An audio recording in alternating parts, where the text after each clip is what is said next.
Good morning, students. I am Dr. Shravani Mukherjee, lecturer in Botany, Marwari College, Ranchi. Today, we'll discuss about the symbiotic intufixation. Before this, you have already studied about the asymbiotic intufixation. Now, what is symbiotic intufixation? Higher plants like family Leguminosae having root nodules. Examples are beans, gram, groundnut, and soybean. Root nodules are formed by bacteria Rhizobium. तो students, आज हम symbiotic इंटरफिक्सेशन के बारे में बात करेंगे, जिसमें हम देखेंगे कि हायर प्लांट्स में एक फैमिली आता है लेगुमिनेसी, जितने भी आपके दलहन बनते हैं, पल्सेस, ये इसी फैमिली में बिलोंग करते हैं। और अगर हम एग्जाम्पल ले लेते हैं सिम्बायोटिक इंटरफिक्सेशन का, तो इसमें प्लांट्स आएगा इसी फैमिली में beans, gram, groundnut and soybean. Root nodules जिस बैक्टीरिया के द्वारा इन प्लांट्स में बनाया जाता है उसका नाम है Rhizobium. Now what are root nodules? Small irregular outgrowths on roots of leguminous plant।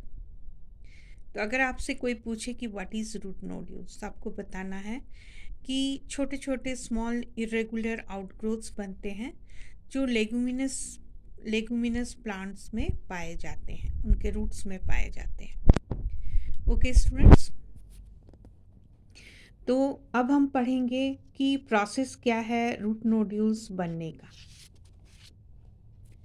कैसे बनते हैं रूट नोड्यूल्स। ठीक है, when a root of leguminous plants comes in contact with rhizobium bacteria, specific chemicals secreted by bacteria which cause curling of root. At the point of contact, bacteria invade the root tissue and proliferate within the root hair. Now the infected tissue of root separated from the rest of the plant, cell division and cell enlargement takes place, followed by nodule formation. तो students, जब leguminous plants का एक root hair या root जो soil में है और उसी सॉइल में राइजोबियम बैक्टीरिया भी है, वो एक दूसरे के कांटेक्ट में आते हैं और बैक्टीरिया के द्वारा एक स्पेसिफिक केमिकल्स रिलीज़ किया जाता है, जिससे रूट कर्ल हो जाते हैं, मुड़ जाते हैं। जिस पॉइंट में बैक्टीरिया रूट के साथ कांटेक्ट करते हैं, उसी पॉइंट में बैक्टीरिया रूट को छेद करके उसके अंदर में जाते हैं। अंदर में जाने के बाद रूट हेयर में वो रहते हैं और वहीं पर अपने को डिवाइड करते करते अपनी संख्या को बढ़ाते हैं। उसके बाद अब ये जगह इन्फेक्टेड हो जाता है और रूट के दूसरे पार्ट से ये उसका जो कनेक्शन था वो हट जाता है। वहीं पर बैक्टीरिया सेल डिवीज़न भी करवाता है और सेल एनलार्जमेंट भी करवाता है, जिस वजह से वहाँ पर एक गांठ बन जाता है। नोड्यूल का मतलब गांठ होता है स्टूडेंट, तो उस तरह से वहाँ पर नोड्यूल का फॉर्मेशन होता है। The nodule establishes A direct vascular connection with the host for the exchange of nutrients. तो नोड्यूल अब अपना एक डायरेक्ट कनेक्शन बना लेता है रूट के जो वैस्कुलर टिश्यू है उसके साथ। इस तरह से उसको वेसल से डायरेक्ट खाना मिलने लगता है। Fixation of nitrogen is under the control of plant NOD genes and bacterial NOD knife and fix gene cluster. तो ये 3 तरह के जीन पाए जाते हैं। NOD प्लांट के होते हैं, बैक्टीरिया में इनोडी भी होते हैं, निफ होते हैं, फिक्स जीन होते हैं, जिसके वजह से रूट नोड्यूल का बनना और इनटू फिक्सेशन होना, ये दोनों कंट्रोल होते हैं। आप स्टूडेंट्स यहाँ पर आप देखिए कि किस तरह से रूट नोड्यूल बन रहा है। एक स्कीमेटिक डायग्राम मैं आपको दिखा रही हूँ, देखिए। Development of root nodules in soybean, ठीक है। तो ए पिक्चर में आप देखिए कि किस तरह से रूट हेयर जो है वो सॉइल के कांटेक्ट में है, और उसी सॉइल में यहाँ पर आपको बैक्टीरिया भी दिख रहा है जो रेड कलर का मैंने बनाया। Rhizobium bacteria come in contact with the root hair. अब ये रूट हेयर में जैसे ही ये कांटेक्ट में आ गया तो रूट हेयर को उसने कर्ल कर दिया। Now infection thread carrying dividing bacteria. अब रूट हेयर के अंदर में ये गया, वहाँ पर इन्फेक्शन किया और वहाँ पर एक इन्फेक्टिव जोन बनाया जिसको हम लोग इन्फेक्शन थ्रेड कहते हैं।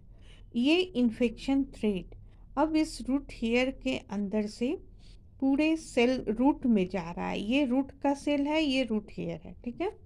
तो रूट हेयर यूनिसेलुलर होता है, आपको पता है, और ये एक लंबा सा सेल होता है, एक ही सेल लंबा होता है, ठीक है।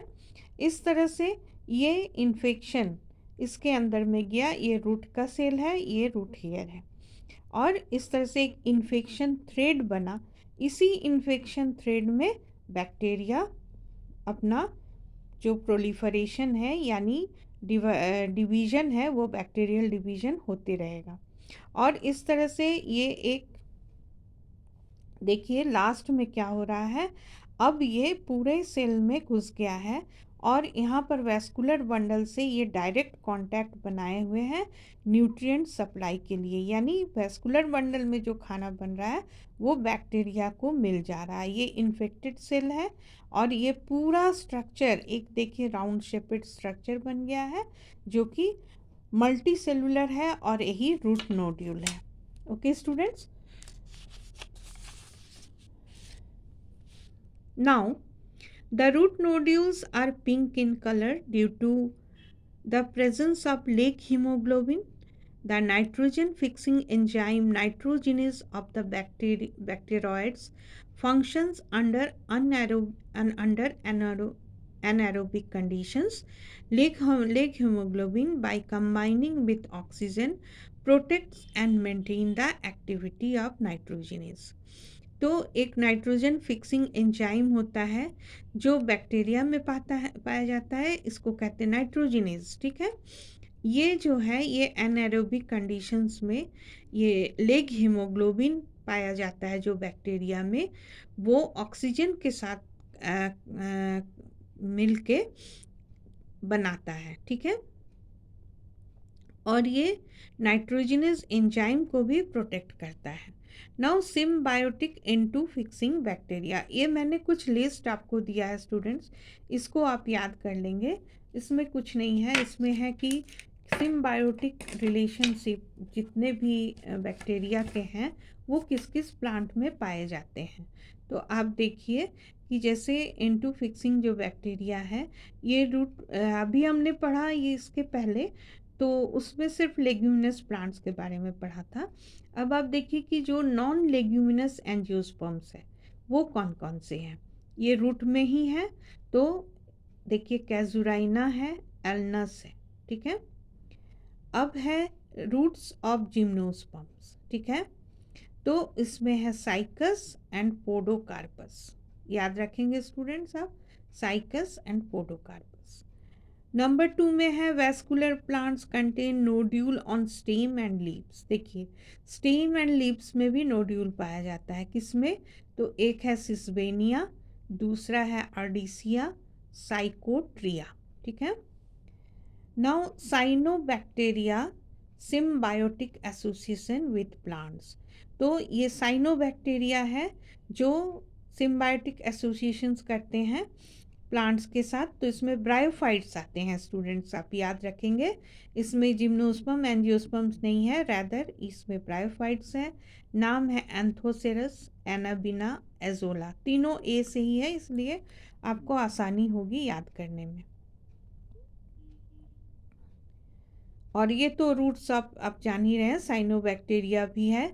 Cyanobacteria symbiotic association with roots of gymnosperm, जिसमें आएंगे रूट्स ऑफ साइकस। तो ये 4 हेडलाइंस है, इसको आप याद रखिएगा।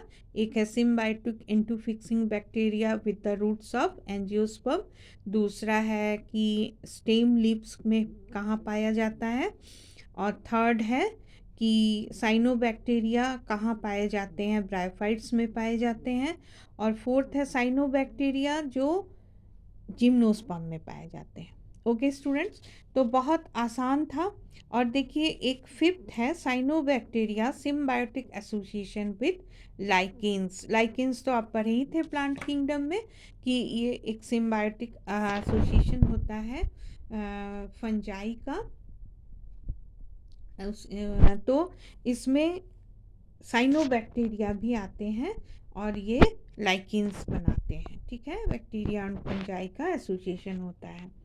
ओके स्टूडेंट्स, तो ये बहुत आसान था कि किस तरह से नोड्यूल फॉर्मेशन होगा और किस तरह से सिम्बायोटिक रिलेशनशिप बनेंगे between bacteria and other plants, mainly leguminous plants, और इस तरह से सिम्बायोटिक एंटोफिक्सेशन होगा।